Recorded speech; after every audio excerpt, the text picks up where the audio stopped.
Shri Sandeep Warrier 1982 Richard Attenborough cinema എടുക്കുന്നതിനും എത്രയോ കാലം മുൻപ് സ്വന്തം ജീവിതകാലത്ത് തന്നെ ലോകമറിഞ്ഞ് ലോകം പഠിച്ചിട്ടുള്ള ലോകം ആദരിച്ചിട്ടുള്ള മഹാത്മാവാണ് ഗാന്ധിജി. ഇത് നരേന്ദ്രമോദിക്ക് അറിയാത്തതാണോ അതോ അദ്ദേഹം ഒരു പൊളിറ്റിക്കൽ നറേറ്റീവിന്റെ ഭാഗമായിട്ട് മുൻ സർക്കാരുകൾ അതല്ലെങ്കിൽ കോൺഗ്രസുകാർ ഗാന്ധിജിയെ ഇന്ത്യക്ക് വെളിയിൽ പ്രൊജക്ട് ചെയ്തില്ല എന്ന് പറയാൻ ശ്രമിച്ചതാണോ? അഭിലാഷേ, ഇന്ന് മോദിജിയുടെ താങ്കൾ ഉദ്ദേശിക്കുന്ന ഇന്റർവ്യൂവിന്റെ ഭാഗം ഒന്ന് ടെലികാസ്റ്റ് ചെയ്യാൻ സാധിക്കുമോ? തർജ്ജമയോട് കൂടിയിട്ട് മലയാളം സബ് ടൈറ്റിലോട് കൂടി ഒന്ന് ടെലികാസ്റ്റ് ചെയ്യാൻ സാധിക്കുമോ? കാരണം എം എൻ കാരശ്ശേരിയെങ്കിലും കാണട്ടെ എന്ന് കരുതിയിട്ടാണ്. അല്ല, മലയാളം സബ് ടൈറ്റിൽ ഇടാൻ കുറച്ച് താമസിക്കും. ഞാൻ വേണമെങ്കിൽ ഞാൻ ആ പറഞ്ഞ ഭാഗം മലയാളീകരിച്ച് വെച്ചിട്ടുണ്ട്, വേണമെങ്കിൽ ഞാൻ വായിച്ചു തരാം. മതിയോ? ആ പറഞ്ഞ ഭാഗം അല്ല, അത് കാണിക്കണം. കാരണം നിങ്ങളുടെ ഹെഡിങ് മോദി ഗാന്ധിയെ അവഹേളിച്ചോ എന്ന രീതിയിലാണല്ലോ ഹെഡിങ് സെറ്റ് ചെയ്തിട്ടുള്ളത്. അല്ലെങ്കിൽ എം എൻ കാരശ്ശേരി പറഞ്ഞു വെച്ചതും ആ രീതിയിലാണ്. ആ ചോദ്യമോ ആ ഉത്തരമോ ഗാന്ധിജിയെ ഏതെങ്കിലും തരത്തിൽ നിന്ദിക്കുന്നതോ ഗാന്ധിയുടെ ഏതെങ്കിലും തരത്തിലുള്ള മഹാത്മ്യത്തെ കുറച്ച് കാണിക്കുന്നതായിരുന്നില്ല. മറിച്ച് മഹാത്മാഗാന്ധിയെ എപ്രകാരം നമ്മൾ ഉയർത്തി കാണിക്കണമായിരുന്നു, എപ്രകാരം ബ്രാൻഡ് ചെയ്യണമായിരുന്നു, എപ്രകാരം ലോകത്തിന് പരിചയപ്പെടുത്തണമായിരുന്നോ അതിൽ നമ്മൾക്ക് വീഴ്ച പറ്റി എന്നും ഗാന്ധിയെ കൂടുതലായിട്ട് ഇന്നത്തെ സാഹചര്യത്തിൽ, ഇന്നത്തെ ലോക സാഹചര്യത്തിൽ ഇന്ന് ലോകം അഭിമുഖീകരിക്കുന്ന പല പ്രശ്നങ്ങൾക്കും ഗാന്ധിയുടെ ദർശനത്തിൽ ഉത്തരമുണ്ട് എന്നും പറഞ്ഞു വെച്ച കാര്യത്തെ ഇങ്ങനെ വളച്ചൊടിച്ച് നരേന്ദ്രമോദി ഗാന്ധിയെ അവഹേളിച്ചു എന്ന് വ്യാഖ്യാനിച്ചെടുക്കാൻ എം എൻ കാരശ്ശേരിയെ പോലെ ഒരാൾക്ക് കഴിയുന്നത് വാസ്തവത്തിൽ അദ്ദേഹത്തിന് ഹിന്ദി അറിയാത്തത് കൊണ്ടോ അതല്ലെങ്കിൽ അദ്ദേഹം ആ അഭിമുഖം കാണാതെ മലയാള മാധ്യമങ്ങളിൽ വരുന്ന വാർത്തകൾ ശ്രദ്ധിച്ചത് കൊണ്ടോ ആയിരിക്കണം. അതുകൊണ്ടാണ് ശ്രീ കാരശ്ശേരി മാഷ് ആ ഇന്റർവ്യൂ ഒന്ന് കണ്ടോട്ടെ എന്നൊരു അഭിപ്രായം ഞാൻ പറഞ്ഞത്. അത് കാണാതെ ഇരുന്നിട്ട് ഇങ്ങനെ എവിടുന്നോ കേട്ട്, അതായത് റീഡ് ബിഫോർ യു കോട്ട് എന്ന് പറയുമല്ലോ, അദ്ദേഹം വായിക്കാതെയും കാണാതെയും അഭിപ്രായം പറയുകയാണ്. അദ്ദേഹം എവിടുന്നോ കേട്ട ചില കാര്യങ്ങളൊക്കെ വെച്ചുകൊണ്ട് നരേന്ദ്രമോദിക്കെതിരെ പറയണം എന്നുള്ള ഉദ്ദേശത്തോടു കൂടി എന്തെങ്കിലുമൊക്കെ പറയണം എന്നുള്ള ഉദ്ദേശത്തോടു കൂടി പറയുന്നത് മാത്രമാണ്. അതിലപ്പുറം ആ അഭിമുഖത്തിൽ പറഞ്ഞ ഓരോ കാര്യങ്ങളും വാസ്തവത്തിൽ ഗാന്ധിയുടെ ദർശനങ്ങളെ ഉയർത്തി കാണിക്കുന്നതിൽ നമുക്ക് വേണ്ടത്ര ശ്രദ്ധ കിട്ടിയില്ല. ഇപ്പോൾ അദ്ദേഹം പറഞ്ഞ കാര്യങ്ങളോടൊക്കെ ഞാൻ യോജിക്കുകയാണ്. ഇപ്പം ചാർലി ചാപ്ലിൻ അടക്കമുള്ള ലോകത്തെ പ്രശസ്തരായിട്ടുള്ള പല ആളുകളും ഗാന്ധിയിൽ ഇൻസ്പയർഡ് ആയിരുന്നു എന്നുള്ളത് ഒരു തർക്കവും ഇല്ല. പക്ഷേ നോർത്ത് അമേരിക്കയിലെയോ അതല്ലെങ്കിൽ ആഫ്രിക്കയിലെയോ അല്ലെങ്കിൽ മറ്റേതെങ്കിലും യൂറോപ്യൻ രാജ്യത്തിലെയോ ഒരു സാധാരണക്കാരനായിട്ടുള്ള വ്യക്തിക്ക് ഗാന്ധിയെ പരിചയപ്പെടുത്തുന്നതിൽ നമുക്ക് വീഴ്ച പറ്റിയിട്ടുണ്ട്. അത് മോദി മാത്രം പറഞ്ഞിട്ടുള്ള കാര്യമല്ല. ഞാൻ ഉദാഹരണത്തിന് അന്നത്തെ കാലത്ത് ഇന്ദിരാഗാന്ധി അയച്ചൊരു കത്ത് വായിക്കാം, അപ്പം നിങ്ങൾക്ക് ബോധ്യപ്പെടും. ഇന്ന് എന്താണോ നരേന്ദ്രമോദി പറഞ്ഞത് അതേ വാചകങ്ങൾ ഇന്ദിരാഗാന്ധിയുടെ കത്തിൽ ഡിസംബർ 2, 1982 ഇന്ദിരാഗാന്ധി ഒരു അമേരിക്കൻ സുഹൃത്തായിരുന്ന ഡൊറോത്തി നോർമാൻ അയച്ച കത്തിൽ പറയുന്നുണ്ട്. The Gandhi film has open with much fanfare. It is impressive. It is good for the world to know what Gandhiji stood for. ലോകം അറിയട്ടെ എന്തിനാണ് ഗാന്ധിജി നിലനിന്നതെന്ന് ലോകം അറിയുന്നതിന് ഇത് നല്ലതാണ് എന്ന് ഇന്ദിരാഗാന്ധി പറഞ്ഞതിന്റെ അർത്ഥം അതിനു മുമ്പ് ലോകത്തിന് അറിയുമായിരുന്നില്ല എന്നാണോ? അങ്ങനെയല്ല. സിനിമകൾ ഈ ലോകത്ത് സ്വാഭാവികമായിട്ടും ജനങ്ങൾക്കിടയിൽ വലിയ സ്വാധീനം ചെലുത്തുന്നുണ്ട്. ഇപ്പൊ ഗാന്ധിജിയുടെ മുഴുവൻ സാഹിത്യ സർവസ്വം, അദ്ദേഹം എഴുതിയ മുഴുവൻ സാഹിത്യ സൃഷ്ടികളും വായിച്ച് ഗാന്ധിയെ വിലയിരുത്താൻ ലോകത്തെ സാധാരണക്കാരന് കഴിഞ്ഞു എന്ന് വരില്ല. അല്ലെങ്കിൽ ചാർലി ചാപ്ലിനോ മാർട്ടിൻ ലൂതർ കിങ്ങോ നെൽസൺ മണ്ടേലയോ ഗാന്ധിയെക്കുറിച്ച് എന്ത് പറഞ്ഞു എന്നത് വായിച്ച് വിലയിരുത്തുന്ന അല്ല സാധാരണക്കാരായിട്ടുള്ള വ്യക്തികൾ. അവരുടെ ഇടയിലേക്ക് ഗാന്ധിയുടെ സന്ദേശം എത്തിക്കാൻ 82 ഇറങ്ങിയ സിനിമയ്ക്ക് സാധിച്ചു എന്നുള്ള കാര്യം അത് പറഞ്ഞത് ഇന്ദിരാഗാന്ധി കൂടിയാണ്. ഇതേ കാര്യമാണ്, ഇതേ വസ്തുതയാണ് ഇന്ന് നരേന്ദ്രമോദിയും പറഞ്ഞത്. അപ്പോൾ നിങ്ങൾ നരേന്ദ്രമോദി ഉടനെ ഗാന്ധി വിരുദ്ധനാക്കി. നോക്കൂ, നരേന്ദ്രമോദിജി ഗുജറാത്ത് മുഖ്യമന്ത്രിയായ മുതൽക്ക് മഹാത്മാഗാന്ധിയുടെ ആദർശങ്ങൾ ലോകത്ത് മുഴുവൻ പ്രചരിപ്പിക്കാൻ വേണ്ടി അദ്ദേഹം അക്ഷീണം പ്രയത്നം നടത്തിയിട്ടുണ്ട്. അവിടെ ഏതൊക്കെ വിദേശ അതിഥികൾ വരുന്നു അവരെ മുഴുവൻ സബർമതി ആശ്രമത്തിലേക്ക് കൊണ്ടുപോയിട്ടുണ്ട്. അത് മാത്രമല്ല, അഹമ്മദാബാദിൽ നടക്കുന്ന എല്ലാ ഈവന്റുകളിലും അവിടെ വരുന്ന അതിഥികൾക്കും ഡെലിഗേറ്റ്സിനും മുഴുവൻ അവിടെ സമ്മാനമായി കൊടുത്തിരുന്നത് ചർക്കയായിരുന്നു. ഞാൻ നേരിട്ട് പ്രവാസി ഭാരതീയ ദിവസിൽ അവിടെ പങ്കെടുത്തപ്പോൾ വർഷങ്ങൾക്ക് മുൻപ് തന്നെ ഗുജറാത്ത് ഗവൺമെന്റ് സമ്മാനമായി ആളുകൾക്ക് കൊടുക്കുന്നത് ചർക്കയാണ്. അവിടെ ഗാന്ധിയുടെ പുസ്തകങ്ങളാണ് കൊടുക്കുന്നത്. അങ്ങനെ ഒരു മാറ്റം കൊണ്ടുവരാൻ ഗാന്ധിയെ മാത്രമല്ല, ഇവിടെ കോൺഗ്രസ് തിരസ്കരിച്ച, കോൺഗ്രസ് ചരിത്രത്തിന്റെ പിന്നാമ്പുറങ്ങളിലേക്ക് മാറ്റിയിട്ട അതിൽ കോൺഗ്രസ് ഒരു കാലത്തും പുറത്തു വരരുത് എന്ന് ആഗ്രഹിച്ച സർദാർ പട്ടേലിനെയും അംബേദ്കറേയും ഒക്കെ ആ ഇതിഹാസങ്ങളെ മുഴുവൻ നമ്മുടെ പുതിയ തലമുറയ്ക്ക് പരിചയപ്പെടുത്തിയത് നരേന്ദ്രമോദിയുടെ പരിശ്രമങ്ങൾ. ഒരു കാര്യം കൂടി പറയട്ടെ, നരേന്ദ്രമോദി അധികാരത്തിൽ വന്ന ശേഷം നടത്തിയിട്ടുള്ള നിരവധി പ്രവർത്തനങ്ങൾ അത് ഗാന്ധി ദർശനങ്ങൾ ഊന്നിയിട്ടുള്ളതാണ്. സ്വച്ഛ ഭാരത് ആണെങ്കിലും അതല്ലെങ്കിൽ ജനങ്ങൾക്ക് കുടിവെള്ളം കൊടുക്കുന്നതാണെങ്കിലും അതുപോലെ തന്നെ അന്താരാഷ്ട്ര യോഗാ ദിനമാണെങ്കിലും നിരവധിയായിട്ടുള്ള മോദി മുന്നോട്ട് വെച്ചിട്ടുള്ള പ്രവർത്തന പദ്ധതികൾ മുഴുവൻ ഗാന്ധിയൻ ദർശനങ്ങൾ ഊന്നി നിന്നിട്ടുള്ളതാണ്. അപ്പോൾ ഗാന്ധിയെ മോദി അവഹേളിച്ചു എന്ന നറേറ്റീവ് ബിൽഡ് ചെയ്തുകൊണ്ട് ഇപ്പൊ കഴിഞ്ഞ 2 മാസക്കാലമായി മാതൃഭൂമി എടുത്തുകൊണ്ടിരിക്കുന്ന പണി ഈ 4-ാം തീയതി വരെ നിങ്ങൾക്ക് എടുക്കാം. ഞാൻ വേണമെങ്കിൽ നിങ്ങൾ കഴിഞ്ഞ കുറേ മാസങ്ങളായി നിങ്ങൾ നടത്തിയിട്ടുള്ള പരിപാടികളൊന്ന് വായിച്ചു തരാം. ഒരു സെക്കൻഡ് ഒന്ന് നിങ്ങൾ കേൾക്കണം. അവിടെ പ്രേക്ഷകരും കൂടി കേൾക്കാൻ വേണ്ടിയിട്ട് ഞാൻ പറയുകയാണ്. നിങ്ങൾ കഴിഞ്ഞ കുറേ ദിവസങ്ങളായി നടത്തിയ ചർച്ചകളുടെ ഹെഡിങ്ങുകൾ ഞാൻ സമ്മാനിച്ചു കൊണ്ടുവന്നിട്ടുണ്ട്. ഒന്ന്, സാമുദായിക ധ്രുവീകരണം മോദിയുടെ അവസാനത്തെ ആയുധമോ? ചർച്ച. BJPക്ക് ആയുധം വർഗീയത മാത്രമോ? അടുത്ത ചർച്ച. BJPയുടെ ആത്മവിശ്വാസം കുറഞ്ഞോ? അടുത്ത ചർച്ച. ജയിക്കാൻ മോദിക്ക് കടന്ന കയ്യോ? അടുത്ത ചർച്ച. വോട്ടിന് വിദ്വേഷമോ ജയിക്കാൻ വർഗീയത പറയണോ? അടുത്ത ചർച്ച. BJP പ്രകടനപത്രികയിൽ തൊഴിലിനെ കുറിച്ച് മിണ്ടാത്തതെന്ത്? അടുത്ത ചർച്ച. ഇലക്ട്രൽ ബോണ്ട് BJPക്ക് വേണ്ടിയുള്ള രാഷ്ട്രീയ കളിയോ? ഒരു ചർച്ച. അടുത്ത ചർച്ച. ഇലക്ട്രൽ ബോണ്ട് നിയമവിധേയ കൈക്കൂലിയോ? വേറെ ചർച്ച. SBI BJP താല്പര്യം സംരക്ഷിക്കുന്നോ? അടുത്ത ചർച്ച. ഇനി കോൺഗ്രസിനെ കുറിച്ച് നിങ്ങൾ ചർച്ചയോ? ഇന്ത്യയുടെ ഉയിർപ്പോ? തരംഗമാകുമോ രാഹുൽ? പിന്നെ കരുത്തനായോ കേജ്രിവാൾ? അപ്പോ നിങ്ങൾ ഏത് രീതിയിലാണ് ഈ കഴിഞ്ഞ 2 മാസക്കാലം ഓവർ ടൈം പണിയെടുത്തത്?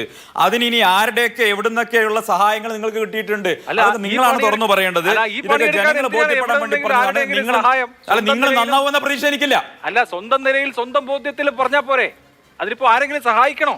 ഇതൊക്കെ അങ്ങനെ അല്ല എന്ന് എനിക്ക് അവകാശവാദമില്ല. ഇപ്പം അതിപ്പോ ജൂൺ 4 തീയതി കഴിഞ്ഞാൽ അങ്ങനെ ആയിരിക്കില്ല എന്ന് അങ്ങ് പറയുന്നതിന്റെ ബോധ്യം എനിക്ക് മനസ്സിലാവുന്നില്ല. അതിപ്പോ ജൂൺ 4 കഴിഞ്ഞാലും അങ്ങനെ ആയിരിക്കും. ഇപ്പോ ഇലക്ഷൻ നിങ്ങൾ ജയിച്ചു എന്ന് കരുതി ഏതെങ്കിലും ഒരു മാധ്യമത്തിന്റെ വിമർശനം ഉപേക്ഷിക്കേണ്ടി വരുമോ? അതിൽ പുറത്തുനിന്നാരുടെ സഹായം ഒന്നും വേണ്ട, സ്വന്തം നിലയ്ക്ക് ചെയ്യാം. വിമർശനമായിരുന്നില്ലല്ലോ, പെയ്ഡ് ക്യാമ്പയിൻ ആയിരുന്നല്ലോ. എവിടെ പെയ്ഡ് ക്യാമ്പയിൻ? വിമർശനമായിരുന്നില്ല, പെയ്ഡ് ക്യാമ്പയിൻ ആയിരുന്നു. ആര് പേ ചെയ്ത ക്യാമ്പയിൻ? പെയ്ഡ് ക്യാമ്പയിൻ ആയിരുന്നു. ആര് പേ ചെയ്ത ക്യാമ്പയിൻ? എല്ലാം പുറത്തു വരുന്നേ. ഞാൻ വെല്ലുവിളിക്കുകയാണ്. ആര് പേ ചെയ്ത ക്യാമ്പയിൻ? പെയ്ഡ് ക്യാമ്പയിൻ എന്ന് പറഞ്ഞാൽ ആരെങ്കിലും പൈസ തരണ്ടേ? അഭിലാഷ്, ആര് പേ ചെയ്ത ക്യാമ്പയിൻ? സന്ദീപ്, ഞാൻ പറയാം. അഭിലാഷ് മോഹൻ ഉൾപ്പെടെയുള്ള മാധ്യമ പ്രവർത്തകരെ എപ്രകാരമാണ് സ്വാധീനിക്കുന്നത് എന്ന് കേരളത്തിലെ തന്നെ പ്രശസ്തനായിട്ടുള്ള അല്ലെങ്കിൽ കുപ്രശസ്തനായിട്ടുള്ള ഒരു വ്യക്തി പരസ്യമായിട്ട് പറഞ്ഞിട്ടുണ്ട്. നിങ്ങളെ എങ്ങനെയാണ് ചില പ്രത്യേക വിഭാഗങ്ങൾ സ്വാധീനിക്കുന്നത്, എങ്ങനെയാണ് ഗൾഫിലേക്ക് കൊണ്ടുപോകുന്നത്, എങ്ങനെയാണ് അവിടെ ഈന്തപ്പഴവും വണ്ടിപ്പരിപ്പും തരുന്നത്, എങ്ങനെയാണ് നിങ്ങളെ സ്വാധീനിക്കുന്നത്, എങ്ങനെയാണ് നിങ്ങൾക്ക് വിരുന്നൊരുക്കുന്നത്, എങ്ങനെയാണ് നിങ്ങൾക്ക് വേദികൾ തരുന്നത്, അങ്ങനെയൊക്കെ പല ആളുകളും ഇവിടെ തുറന്നു പറഞ്ഞിട്ടുണ്ട്. അതൊന്നും ഇവിടെ പറയിപ്പിക്കണ്ട. പറഞ്ഞിട്ടുണ്ട്, പരസ്യമായി പറഞ്ഞിട്ടുണ്ട്. ആ പറഞ്ഞ കാര്യങ്ങളിൽ നിങ്ങളുമുണ്ട്, നിങ്ങളും ആ ടീമിലുണ്ട്. എന്താണ് നേരത്തെ പറഞ്ഞതോ അതൊന്നും വാങ്ങിച്ചിട്ടില്ല. ഇതൊക്കെ ഇപ്പൊ BJPയെ കുറിച്ച് സംസാരിക്കുക, BJPയെ എതിർക്കുക. നിങ്ങൾ ദുബായിലും നിങ്ങൾ മറ്റു സ്ഥലങ്ങളിലും ഒക്കെ ആരുടെയൊക്കെ ആതിഥ്യം സ്വീകരിച്ചുകൊണ്ട് പോയി എങ്ങനെയൊക്കെ BJP വിരുദ്ധ ക്യാമ്പയിന്റെ പങ്കാളിയായി മാറുന്നു. ഇതൊക്കെ ഞങ്ങൾക്ക് നല്ല ബോധ്യമുണ്ട്. നിങ്ങൾ കഴിഞ്ഞ 2 മാസക്കാരെടുത്ത പണി ഞങ്ങൾക്ക് നല്ല ബോധ്യമുണ്ട്. ആ പണി ഞങ്ങൾക്ക് നല്ല ബോധ്യമുണ്ട്. 2 മാസക്കാലം നിങ്ങളെടുത്ത BJP വിരുദ്ധ പണിയാണ് ഞാൻ അവിടെ വായിച്ചത്. 2 മാസക്കാലം നിങ്ങളെടുത്ത BJP വിരുദ്ധ പണിയാണ് ഞാൻ വായിച്ചത്.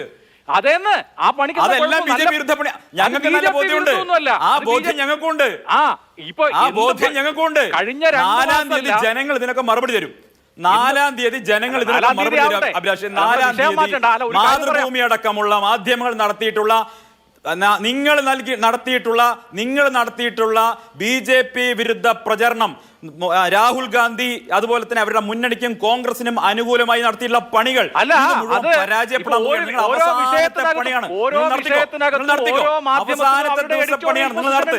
അതിപ്പോ 4-ാം തീയതി എന്ത് ആകാശം ഇടിഞ്ഞു വീണാലും ഓരോ മാധ്യമത്തിനും ഓരോ എഡിറ്റോറിയൽ പൊസിഷൻ ഉണ്ടാവും, നിലപാടുണ്ടാവും, ബോധ്യങ്ങൾ ഉണ്ടാവും. അത് പറയും.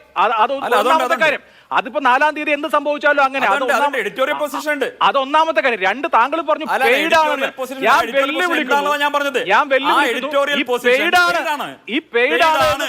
ഈ പെയ്ഡാണ് എന്ന് പറഞ്ഞ കാര്യത്തെ തെളിയിക്കാൻ താങ്കൾക്ക് ഏത് വിധേനയും താങ്കൾക്ക് അത് തെളിയിക്കാം.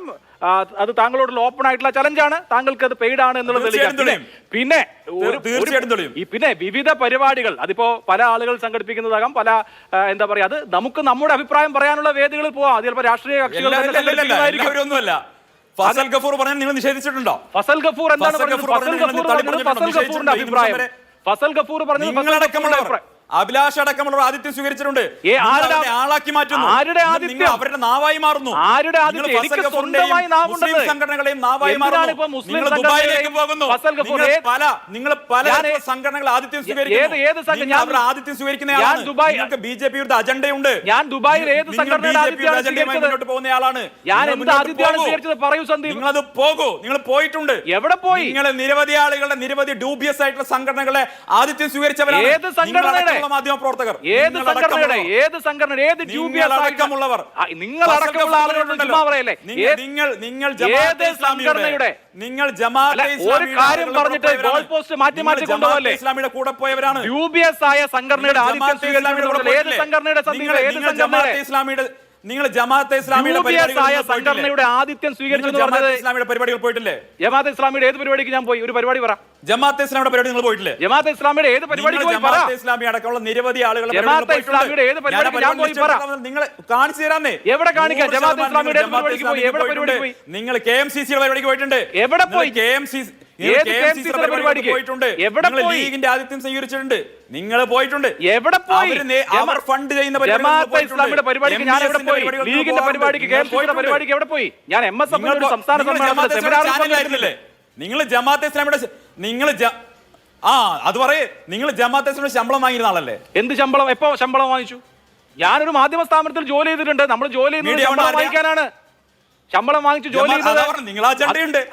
അജണ്ടയല്ല, ജോലിയാണ്. അവിടെ BJP വിരുദ്ധ പറഞ്ഞ ആൾക്കാരെ കൊടുക്കുള്ളൂ. അല്ല, ഞാൻ ചോദിക്കട്ടെ, നിങ്ങൾ ഇപ്പൊ നമ്മൾ സംസാരിക്കുന്ന വിഷയം, ഞാൻ ജേർണലിസ്റ്റ് ആണ്. ജേർണലിസ്റ്റ് ചെയ്യുന്ന പണിക്കാണ് ഏത് സ്ഥാപനമായാലും. ഞാൻ എവിടെയൊക്കെ ജോലി ചെയ്തിട്ടുണ്ടോ അവിടെയൊക്കെ ശമ്പളം വാങ്ങിച്ചിട്ടുള്ളത് പണിയെടുത്തിട്ടാണ്. എന്റെ സന്ദീപേ ഞാൻ BJP വിരുദ്ധ അജണ്ട ഒന്നുമല്ല പറയാം. പക്ഷെ കുഴപ്പമില്ലെന്നേ, ഇത് പറഞ്ഞുകൊണ്ട് ഞാനൊരു ജേർണലിസ്റ്റ് എന്നുള്ള നിലയിൽ സാമൂഹ്യ വിഷയങ്ങളിൽ അഭിപ്രായം പറഞ്ഞിട്ടുണ്ട്. അതെന്റെ ബോധ്യമാണ്. പിന്നെ ഞാൻ നയിച്ചേ പറ്റുള്ളൂ. നിങ്ങൾക്ക് പറഞ്ഞാൽ മനസ്സിലാവണമെന്നില്ല. ഞാൻ ഒരുത്തന്റെ ഒരു ഓശാരവും വാങ്ങിച്ചില്ല, ഒരു ചായവും ഞാൻ വാങ്ങിച്ചിട്ടില്ല. അപ്പൊ അതെനിക്ക് എനിക്ക് അഭിപ്രായം പറയാൻ ഒരാളെയും പേടിക്കേണ്ട കാര്യമില്ല. നിങ്ങൾ MESന് വേണ്ടി നയിച്ചു. എന്ത് മുസ്ലിം ലീഗിന് വേണ്ടി നയിച്ചു? എന്ത് മുസ്ലിം ലീഗ്, എന്ത് MES, എന്ത് ജമാഅത്തെ ഇസ്ലാമി? ഞാൻ മീഡിയ വൺ ചാനലിൽ പണം വാങ്ങി ജോലി ചെയ്തിട്ടുണ്ട്. ജോലി ചെയ്യുന്നതും എന്തെങ്കിലും ആനുകൂല്യം പറ്റുന്നതും രണ്ടാണ്. അറിയാത്തല്ലോ. ജമാഅത്തെ ഇസ്ലാമിയുടെ പണം വാങ്ങിയവർ കൂടുതൽ ന്യായീകരണം പറയരുത്. എന്ത് ന്യായീകരണം? ഇപ്പൊ താങ്കൾ കുറെ ടൈറ്റിൽ വായിച്ചല്ലോ. ആ ടൈറ്റിലൊക്കെ 4-ാം തീയതി ഇപ്പൊ കുറെ ടൈറ്റിൽ വായിച്ചല്ലോ. 4-ാം തീയതി ആകുമ്പോ ഈ ടൈറ്റിലൊക്കെ ആവിയായി പോകുന്ന സ്വപ്നം കണ്ടോ? അത്രേ ഉള്ളൂ. അതിനിപ്പോ അത് പറഞ്ഞ് നമ്മൾ ഗാന്ധിജിയുടെ വിഷയം ഡൈവേർട്ട് ചെയ്യണ്ട. കാരശ്ശേരി മാഷ്ക്ക് 8 മണിക്ക് അതെ, അതാണ് ഞാനും പറയുന്നത്. സമയം കളയണ്ട.